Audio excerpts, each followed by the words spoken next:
what has happened in the region, in this sub-region on the Horn of Africa in the past year is something that should trigger our minds to think more broadly on what could and what should happen when such situations do occur. It was a drought situation. It was a situation that led in some parts of the countries, the region, to famine, in some parts just lack of food, shortages of food, and it triggered responses that these countries put together to respond to the drought situation.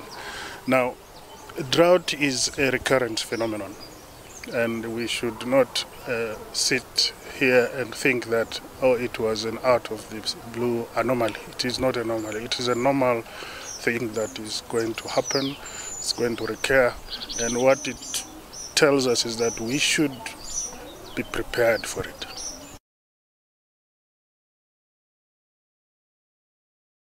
Of course, one of the responses is to sit back and wait and hope to God that things will be normal.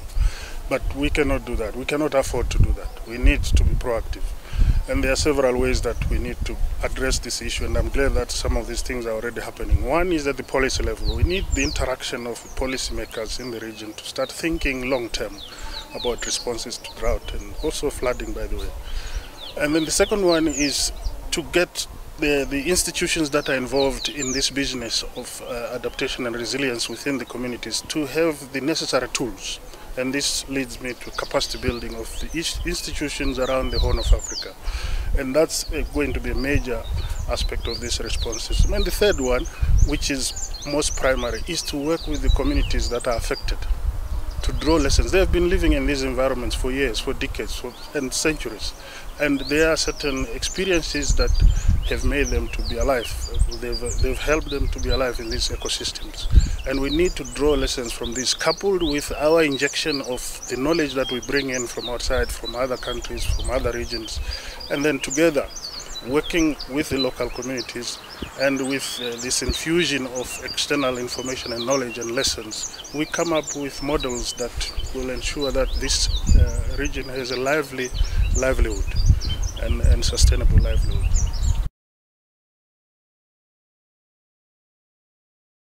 The work that IFAD is doing in the region here, particularly with regards to pastoral systems, is well documented.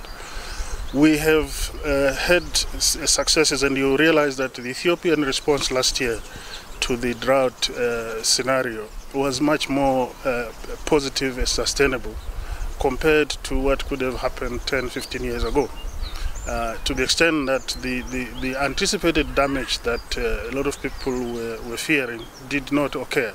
Now, that was not by accident. It was because there were systems put in place with the Ethiopian government, together with the various partners, ourselves and our donor partners, in ensuring that communities and government are involved in designing resilience and adaptive strategies that trigger very effective response systems from whoever has got the food assistance, either for the cattle or for the human beings.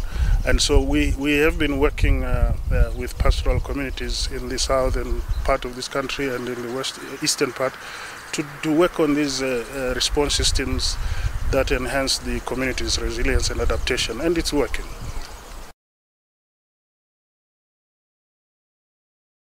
The ShareFair brings us together, different players, different actors in this very serious and important issue.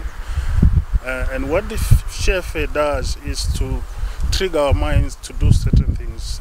In our case, it helps us to reinforce the model that we've developed for Ethiopia. And this is what we call design for upscaling.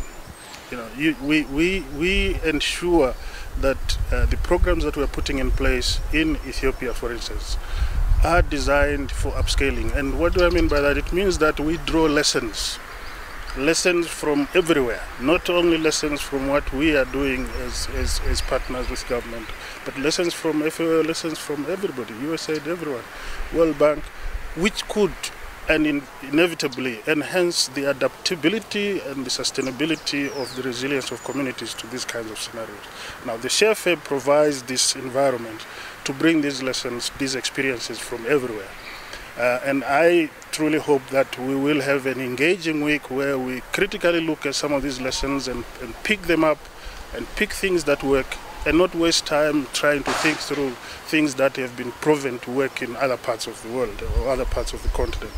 And so the opportunities are there for agencies, for communities, for practitioners, for policymakers to bring onto the table things that have worked, and also to give us a warning about things that do not work or things that have not worked. So sharing lessons does not necessarily mean that you share successes. You must also share failures, so that we don't fall into the same pitfalls that our brothers and sisters could have fallen into. So an environment where we should be sharing successes, and for not forgetting that in the mindset, at the back of our minds, we should have this upscaling mode of things that work, and let's lift it up together.